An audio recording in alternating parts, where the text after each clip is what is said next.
614 Startups Nation, welcome to another episode of the 614 Startups Podcast. Man, we don't do this very often to have a guest on twice, but I'm excited about this guest. I have my man Travis Smith of Tribevest back on the show after what, 3 years, Travis? How long has it been?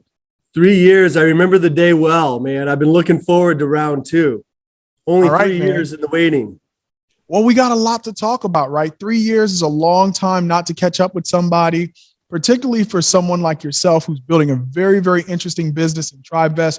Always been a company to watch on our watch list here at 614 Startups. But some folks might not know you as well as I do, or maybe they didn't have a chance to listen to the first episode. So why don't you share a bit of your personal background just to get us started? I'll apologize to anybody that listened to that first interview with you 3 years ago. I got to give you credit, man. You were the first podcast I was ever on, and I'll never forget it. I'll be like, I can't wait to do a second one with him because I can do better. I can do better. So thanks for the opportunity, Elio. And this is a real awesome opportunity to be here. I'm Travis Smith. I'm founder, CEO of Tribevest. Tribevest simplifies group investing. Really what we're doing is we turn every single deal on and off the internet into a multiplayer experience. So we don't always have to go it alone. And we're doing something special here. The investing world's taking notice, and we're making waves. Yeah, man. Well, I'm all about finances, investing, financial freedom. Haven't been able to do it that well so far, but hey, that's what life is about, right? Learning those early lessons and trying your best to apply the lessons learned going forward. But there was something about the way you were approaching financial investing already that inspired you to start Tribevest, right? What was it about your background and what you were doing prior to launching the company that made you want to start Tribevest? Yeah, 100%. So, I came from a middle class, well-educated, good income family, but we never got over the threshold of financial freedom. Sometimes it felt like we were living month to month. That inspired me to go into finance. I graduated in finance, was recruited and trained by Morgan Stanley in New York City.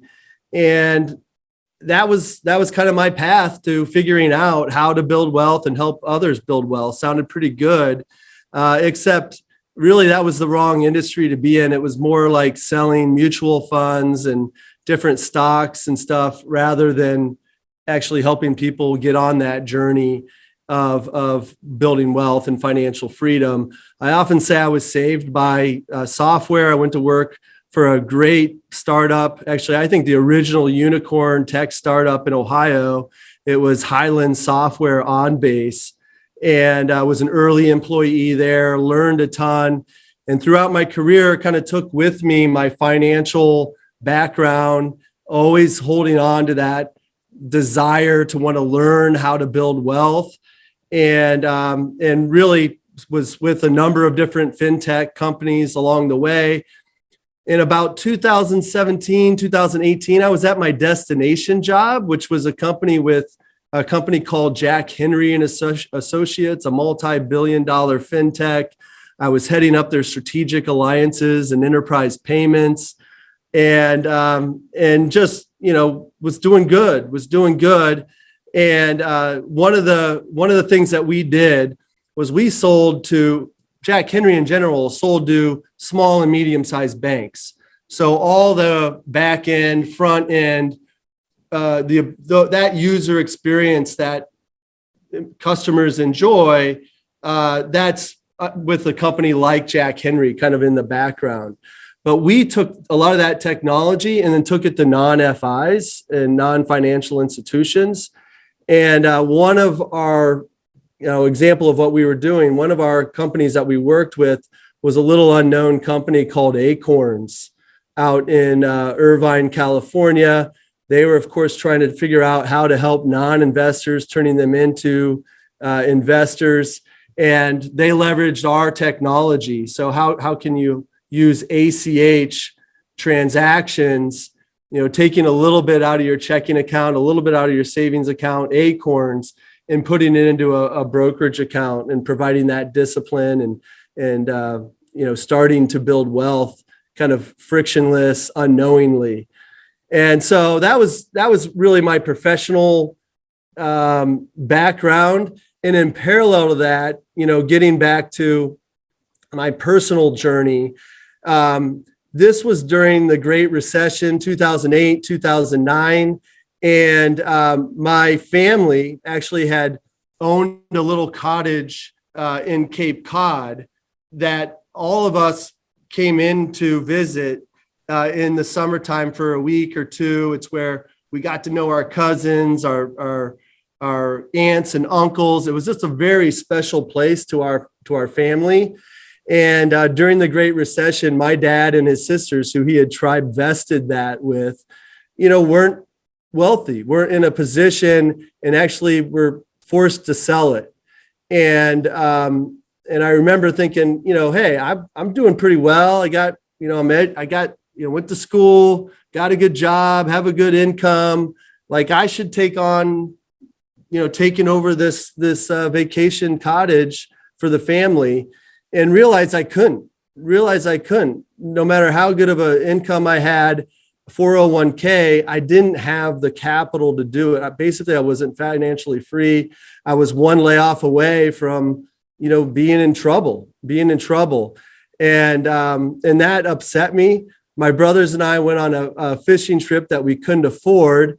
At that time, we were reading the book Rich Dad, Poor Dad, which changed all of our lives. And I know so many others' lives out there. And we talked about how we missed this opportunity to invest in an awesome asset, one that was so personal to us. How could this be? And we realized that, to break into what the wealthy invest in, which is real assets, taking ownership in things. You see, when you take ownership, you have options. And when you have options, that's freedom. And we realized the big thing between us and owning real assets was capital, know-how, confidence, all those things. We didn't know how to invest. We didn't know where to invest, and didn't matter. We didn't have the capital. So together we decided to form an investor group. We had our aha. We started pulling together $500 each a month. That was a stretch for us at the time, but it was manageable. And between the four of us, that was $2,000 a month, $24,000 a year. And one investment led to another. We started to figure this out. We actually became investors, and we're building true wealth, having options. And we look back, Elio, and we know that by forming and funding that investor group, we unlocked a future we could have never dreamed of. We could have never achieved on our own. And that's when people started to notice and said, wait a minute, I have, friends, I have family, I have people that I know, like, and trust with shared goals and dreams. Could you help us form an investor group? And that's when we kind of realized there was something here. And we set out to build the platform we wished we had, 12 years ago. Yeah, that's such an awesome story. And since at the outset you said, hey, don't go back and listen to episode 1. It was important for us to go through that, because that's a lot of what we talked about on episode 1, right? That origin story that matters so much, that gives you the inspiration, right? To say, hey, we've done this for ourselves. I have the background working for companies. I see how you can go from an idea to building it out and building a team, and then eventually starting a company that really makes a difference. So I appreciate the fact that you gave us the backstory, but I want to take a quick break. We're going to hear from our sponsors, and then we're going to fast forward the tape, right? We're going to go in hyper speed over the last 3 years as you're building this thing out, getting customer feedback, and telling us about where the company is today. All right, folks, you are listening to my conversation with Travis Smith of Tribevest. We will be right back after these messages. This episode is brought to you by Rev1. Rev1's mission is to help entrepreneurs build great companies. As you navigate the waters of business entrepreneurship, you don't have to go it alone. A strategic partnership with Rev1 connects innovators to the talent, customers, space, and funding you need when you need it. Get started with Rev1 Startup Studio, by visiting rev1ventures.com to learn more. Again, the website is rev1ventures.com. Support for the 614 Startups podcast comes from Bernstein Private Wealth Management's Columbus-based team of professional advisors. In a world where most investment managers look alike, Bernstein Private Wealth Management has evolved into an organization like no other. Some money managers look to add value after a business is sold, but Bernstein delivers proactive advice right from the start. Whether you're eyeing the exit or you've just launched, Bernstein is committed to your financial success. If you're interested in partnering with Bernstein on your entrepreneurial journey, visit bernstein.com to learn more. Again, that website is bernstein.com to learn more. Bernstein, fully invested in better outcomes. All right, 614 Startups Nation, we are back with my guest, Travis Smith of Tribevest. All right, Travis, give us the rundown from launch of the company in our last conversation to where you are now. What's been going on with Tribevest? Wow, it's something to think about. So, 2018 at Tech Columbus or Startup Columbus, we won the pitch competition. And that was validation that we had a pretty good idea. And we won $25,000 that helped. And that was the when, look on your face that day. I think you were with your wife that day, right? You 100%. were the most shocked person. You could not believe it. What was going through your mind? I wish you could have seen your face. I don't know if they had cameras or pictures. When they announced Tribevest, is one of the best memories I have of kind of the nascent Columbus startup community growing up. What was going through your mind in that moment when they said Tribevest won? I completely botched the pitch. I mean, it was terrible. I skipped the slide. I had the clicker. I was going back and forth. It was just didn't go well. And so when I sat down, I just sat there for a half hour watching the other presenters that were just incredible, I thought. And then there was a big time period between when the judges made their decision. And I just sat there and just was beating myself up. Like, I can't believe I missed this once in a lifetime opportunity.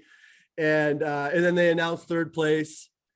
And I was like, oh my God, I didn't get third place, and then, so I thought I was like last, and they announced second, and I didn't have an inkling of an idea that I would be first. And so when that's what you saw me just shocked, but awesome. It was awesome, man.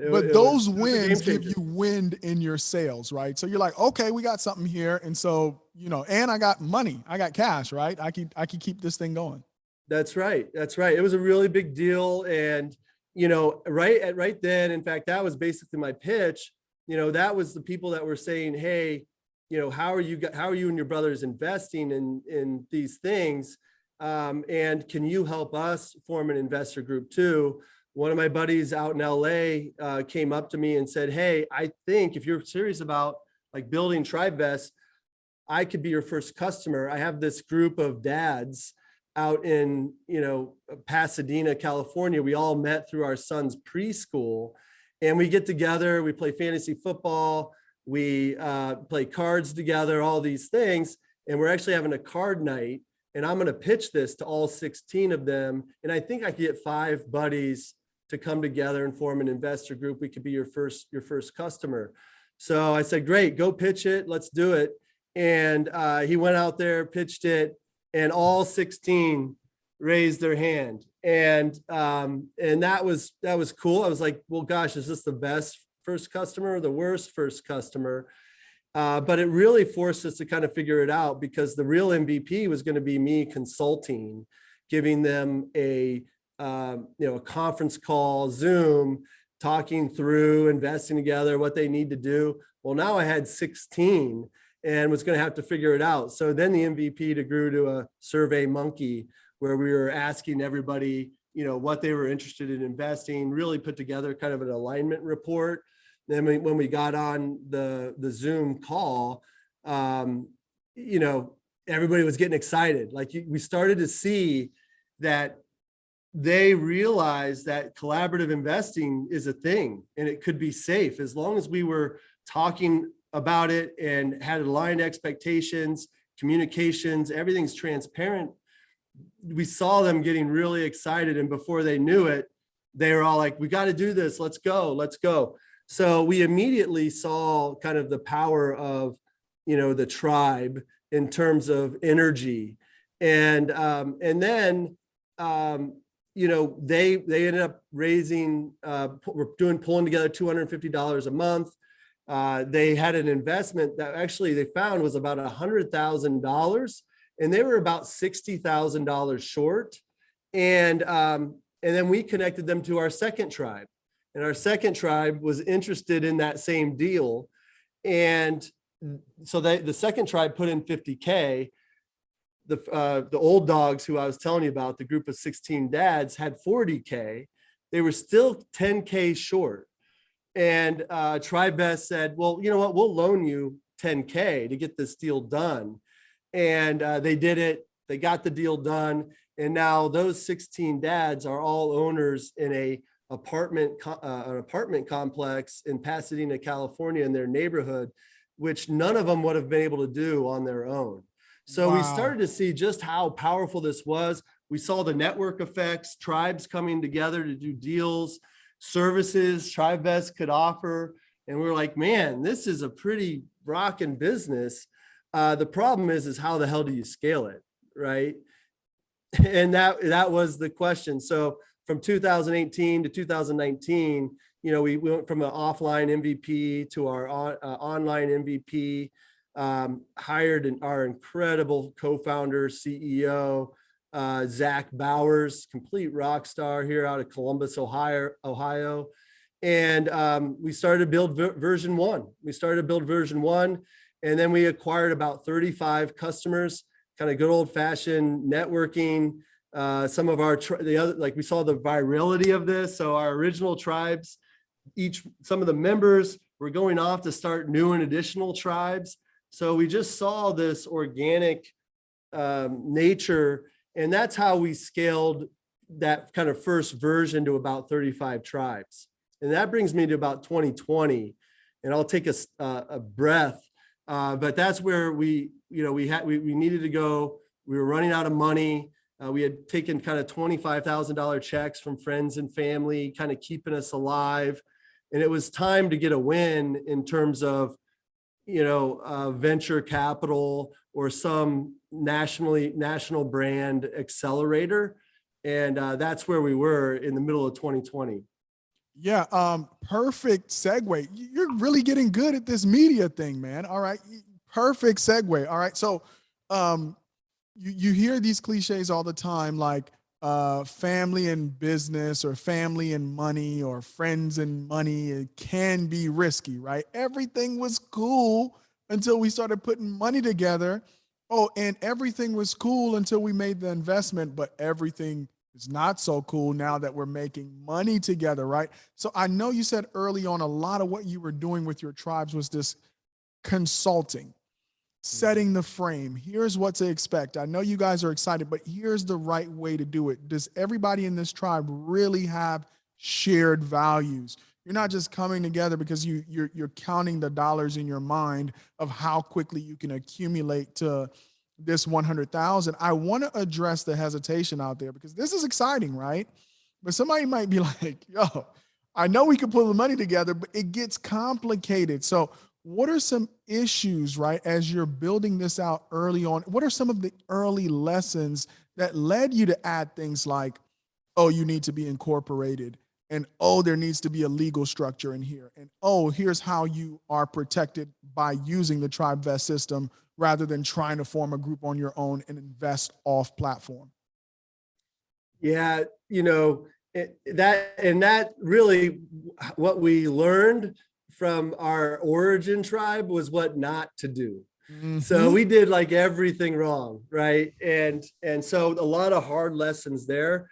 And when we asked ourselves, how would we do it again? It was, just about everything. But if I reflect on like what makes a successful tribe, I think all the members understand It is a journey. You mentioned it before, at the beginning of the show, you're on a journey.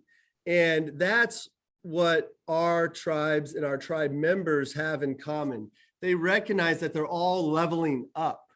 And it's not just a transaction with the ROI.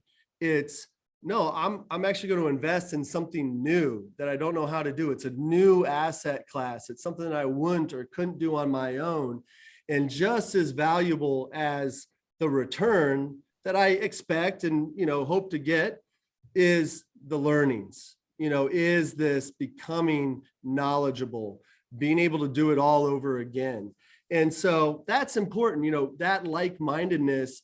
And that, again, that's what the main reason tribes come together, members come together, is they recognize on their own hard, together, easier, safer, faster, all those things. And it's funny, I said safer, because you started off the question with, hey, we've been told don't mix business with friends and family. And there's truth in everything. That's one thing that's like I've learned. There's truth in everything. So there's truth in that. But, what we realized is the wealthy have been investing together forever. So it's a proven strategy. It's a proven approach. So why does it work for them, but not everybody else? And the reason is, they have the money to invest in an attorney, get advisors, set it up the right way. They'll put tens of thousands of dollars into forming the tribe the right way because they can afford it. And then they'll put, hundreds of thousands, millions of dollars together. So it's relatively not expensive to them. But to the rest of us, spending 5-10 grand on an investor group just doesn't make sense. And so we just reverse engineered everything that the wealthy have been doing for centuries. And it's pretty simple. It's, align, make sure you have a clear mission and goal and expectations. 2, establish the rules up front. So, how much, what if, then what, all those things are addressed in a simple operating agreement. It's not, kind of reinventing the wheel. It's just a proven simple agreement that works for investor groups. And then transparency and continual communication. And, now the wealthy who didn't need us before, even they're using Tribevest now because all their members can land on one dashboard. You have access to the bank account, everybody's capital contributions, all the records, your documents. You're not waiting for an update. You want to log in and see where everything is. So those are the things that have really flipped what was kind of true before. And now it's not just, we haven't flipped it from being dangerous. Like it used to be dangerous to invest with friends and family. No, it's like, now it's the safest thing, sure thing you can do as long as you set it up the right way.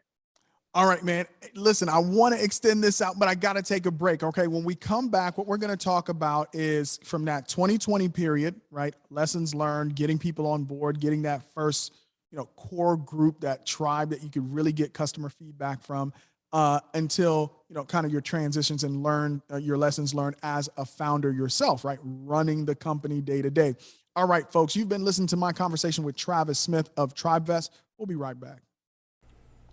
Support for the 614 Startups podcast comes from Nationwide.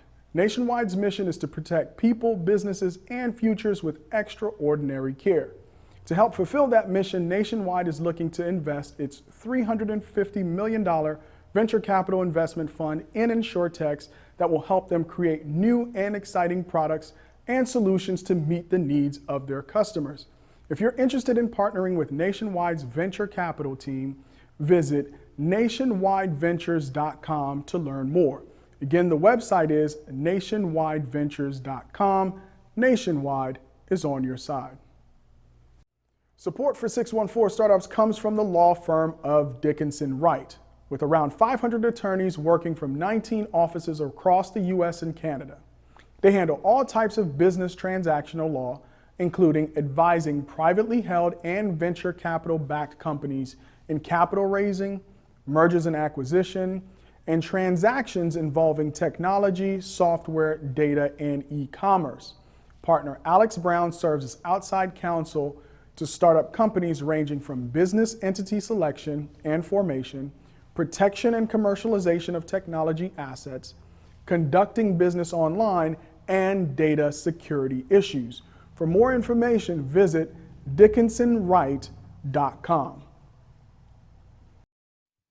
614 Startups Nation. We are back with my guy, Travis Smith of Tribevest. All right, 2020, you're getting traction. Bring us to date. What's going on in the company? So 2020, if you do the math, the pandemic was actually out in San Francisco, with talking to lead investors, really had $1 million circled for what I thought was going to be our seed round. And quite literally, at the shores was COVID. And that weekend flew home and everything changed. No one was answering their phones. And it was scary. It was scary. Fortunately, I had been talking to Mucker Capital is one of the best seed stage investors out there. And this was big for us because we said we had to get out of Columbus, not get out of it, get beyond Columbus and get on the radar of where the venture capital is at. Otherwise, we were probably going to be moving the business out to the West Coast. So, but fortunately, Mucker, one of their kind of principles is investing in the Midwest and outside of Silicon Valley. And Will Shu, who I admire greatly, took a chance on us and brought us into their program. It's called MuckerLabs. And what it is, it's not like any other accelerator. He actually works with us every week for up to a whole year, instead of that three-month boot camp. And this was a big deal. He had great experience. He was a founder himself, head of product at a number of different companies. And now remember, we had customers, but could we scale it? That's where we were. And with Mucker's help, we just came in every week looking at our funnel. So we had figured it out that, of every registration, we were converting about 1.5–2% into customers. So everybody that came to our website registered, only about 2% were making it onto customers, and that doesn't scale. So each week we just were looking at the funnel, and 5% at a time, a 0.5% at a time, 1/4% at a time, each week, just improving the funnel, adding a little bit more social proof, changing this word, adding this logo. And it was just getting down to the dirty details of this. And we did it for 6 months. We did it for 6 months to the point where we got our conversion rates up to over 8%. And that's when, and a cost of acquisition of about, $225. And that we were in business, right? So now it was about going out, raising $500,000 and proving that we could scale it. And that was basically our pitch to that $500,000, which was just a convertible note. And we said, listen, look what we've done. Look what we've built. We have this funnel. Here's our cost of acquisition. We have unit economics. We're going to just start to turn up our marketing spend by 20% each month. And we're going to grow our customer acquisition and revenue at the same rate. And that's exactly what we did. That's exactly what we did. To give you an idea, we had 15 new customers in December, 36 in January, 65 in February, and another 150 in June, and just growing like crazy.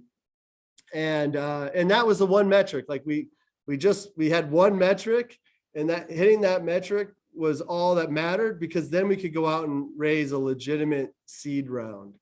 And that's what we did in Q3. We raised a seed round, as you might have heard in TechCrunch, $3 million from great investors. And now we're on to the next 3 or 4 metrics, building a team, We have 9 full-time employees, on our way to 15, and on an awesome trajectory to what we anticipate is a Series A before the end of the year. Wow. Okay. What a story. You know, when you tell the story, 6 months doesn't feel so painful. But I know those 6 months had to be some of the most formative in your life as a CEO, right? Because they mattered so much to the future of the company. How did those 6 months transform you? And how has building this business transformed you from just a founder to now a CEO? Yeah. You know, great call calling out that 6 months. You know, a little bit of, you know, how you grow and survive is just surviving. And in a lot of ways, until you get to your Series A, that's the motivation, is surviving. And it's pretty motivating. And, you know, but I'm really proud of that 6 months from, you know, middle 2020 to the end of 2021 or 20, when we were ready to scale and raise that $500,000, because our team came together. Josh Wilson, co-founder, and operations, Zach Bowers, co-founder, CTO, and Christine, and just a few other helpers. Really, we just grinded every day, and you know what we learned? We learned what we were made of. We realized that the only thing that scares us, like the only number that scares us, is 0. And as long as we have one, we can grow it, you know, and that's what gives us confidence is, you know, going forward, there's nothing that scares us. We know it's not going to be easy. We know it's going to be hard, but we've done it before. And we can do it again.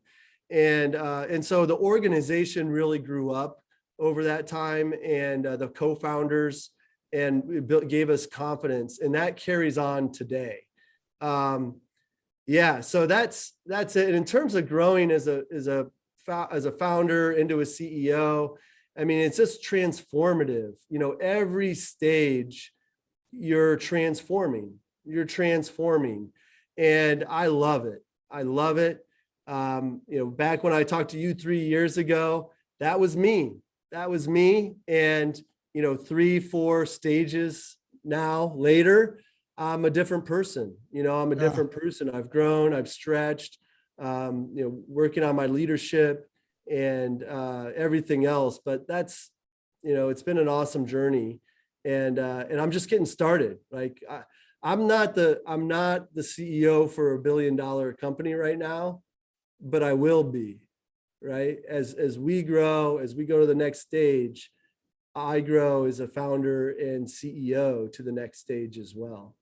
All right. So do you want a second job figuring out how we could get our revenue up here at 614 Startups to grow by doubling every month like you did at Tribevest? I have an open position if you will work for free. All right. But I think that's so fascinating. And I think that's the work that most of us as founders, unless somebody locks us in a room, because it's so excruciating. It's like, do therapy. Like everybody runs away, right? Because you don't want to go in that room. You don't want to do the work. You don't want to spill your guts. That is the equivalent of Mucker actually doing you the favor of taking you through the pain that you probably always wanted to avoid. 6 months of heads down, grinding until you got it right. And look what it's doing for your company, right? Where you could go out and raise successive rounds based on the work that you did in that 6 months, and it's only up from here.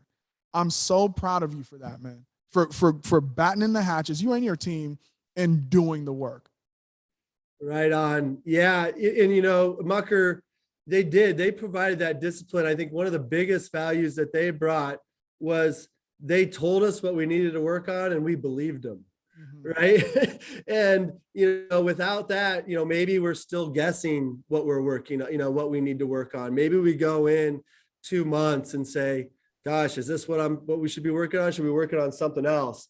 And we lose that focus. But we just knew, we just had that feeling, and with validation from somebody like Will at Mucker, was, no, you keep working on it, you get it to this point. And to your point, it really is core, it's foundational. There's no going backwards now. It's only up from here. And that's what investors see in Tribevest, is only going up.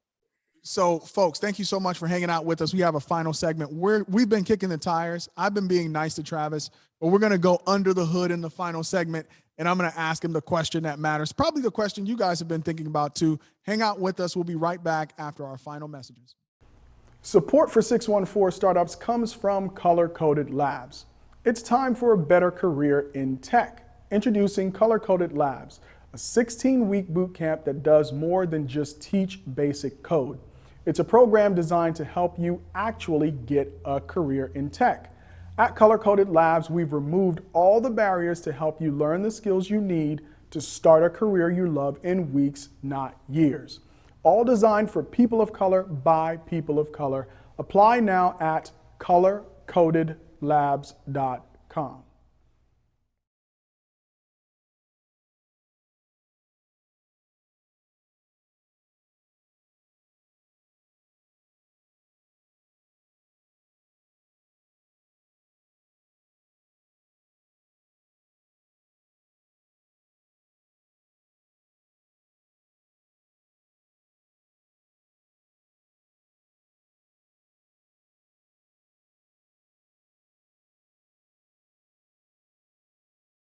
All right, folks, there you have it. You're going to get your reward for hanging out with us for this entire episode. We're going to ask, Travis is now officially in the hot seat. All right, $1 billion company, that's the promise, right? You believe, right? No fear at this point. So how does Tribevest monetize? How do you make money? Yeah, never a doubt. I mean, never a doubt. We're playing the infinite game. We're playing the infinite game. We're doing important work. And the work's too important, the platform's too important for society. And so we won't stop. We won't stop until group investing is accessible to all mankind. So that's what drives us. But you're right, it needs to be a good business, right?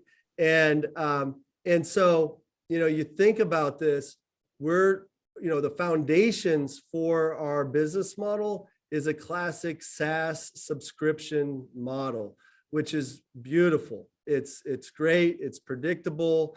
It builds on, it just keeps building. And it's a great fit for us because we're providing a service. We're providing a service. A lot of people think, are we, selling, investments? Are we, getting getting paid for transactions? And no, we're not. Our obligation is to protect the tribe, to protect the relationships. And that's a service, and that's what people get for the platform. And they're willing to pay $29 a month if purchased annually, or $39 month to month, cancel anytime. Now, that model gets us to be $100 million company. Who knows? But that's just the beginning, right? That's just the beginning, because our tribes are on a journey. Remember, they're on a journey, and they have services that they need. That shame on us for not helping them. We need to help our tribes get to where they want to go faster and with more efficiency. And we can offer those different services. We're doing that minimally right now, but really the sky's the limit as our customers continue to give us feedback and ask us, can we help them do this? Can we help them do that? And we're accumulating all that feedback. And when the time is right, we'll come back and offer those services lower than they could get those services somewhere else, more conveniently, with vetted partners, whatever it might be. So, and besides being like predictable and scalable, I'm sorry to cut you off, Travis. One of the things about SaaS business model is that you have to earn that customer every month, right? That's right. As soon as Netflix stops getting rid of my boredom, cancel, right? As soon as Tribevest stops solving the problem, of making it easy for people to become tribes, you have to earn that every single month. And that's what I really love about the SaaS business model where it's subscription based. Because people are sensitive, right? We all are watching the bottom line, and we're not going to spend money on things that don't absolutely provide value. So I like the fact that you're doing something, you're helping people, but then also as a company, you know that retention matters, right? It's great to get them, but how long do you keep them? Do you actually get them across the finish line to their journey? All right, Travis, we got to stop there. I'm going to have you back so we could dig into this more, but I want to share a very important moment in the life of the 614 Startups as a company, but as a podcast, was early on when we were trying to figure out monetization. And I don't know if you remember this, but there are certain checks that you get in the life of your business. Maybe it's that first $29.99 that somebody paid for like a full year and you guys like went crazy because you saw that come across on the dashboard. But early on, you cut me a check. I think it was like $300. I don't remember the exact amount. It was like a $300 check, but that check mattered, right? And it's very rare, you really get to tell people thank you, because maybe, early tribes you can, but more as the company gets larger, you can't really touch everybody like you can. And I'm glad that at least at this phase of where we are at 614 Startups, I could still have this interaction with you and tell you how much you just saying, hey, I believe in what you're doing. Here's a little something to support you. I really appreciate you, man. Well, it's funny you say that. It's mutual. And I think, what you're doing here with the community, a lot of people talk about the ecosystem in Columbus and the community. You've been doing it for 3+ years, and it's appreciated. It's appreciated. You gave me my first opportunity to be on a podcast, and that was huge. I could then, that was validation. When I was talking to investors, I had a podcast underneath my belt. So right back at you. And I think it sums up what this, what community is. It's mutual. It's, we reciprocate, and anyway, man, I appreciate you. Thank you for bringing that up. Yeah, no doubt, man. All right. So I got to close with my one thing. All right. So a lot of people, they want that bravado. They all want to be entrepreneurs, right? Put CEO in the title. Listen, the only way you can truly get rid of the fear that you might be feeling is if you do the work. Just like my man, Travis Smith, and the team at Tribevest did the work that eliminated the fear. If you're an entrepreneur out there and you're feeling the fear, batten down the hatches, do the work, and live a fearless life. All right, folks, until next time, this is the 614 Startups Podcast. Share it with your friends. Peace. All right, guys, let's all be honest with ourselves. How many times have you needed to get an oil change, clean your car, or get a tire rotation, and you've put it off for weeks on end? We're all guilty of it. My friends over at Vaunt set out to make delayed car care a thing of the past and created the most convenient and affordable way to care for your car. All you have to do is, 1, book your service and desired pickup location. 2, drop your keys with a certified Vaunt driver who picks up your car for you. And 3, your car will be serviced and delivered back to you within 3 hours. From now on, the only thing you have to worry about is where you're going and who you're going with. Look, guys, I'm telling you, this is the future. Try out Vaunt, VOHNT.com,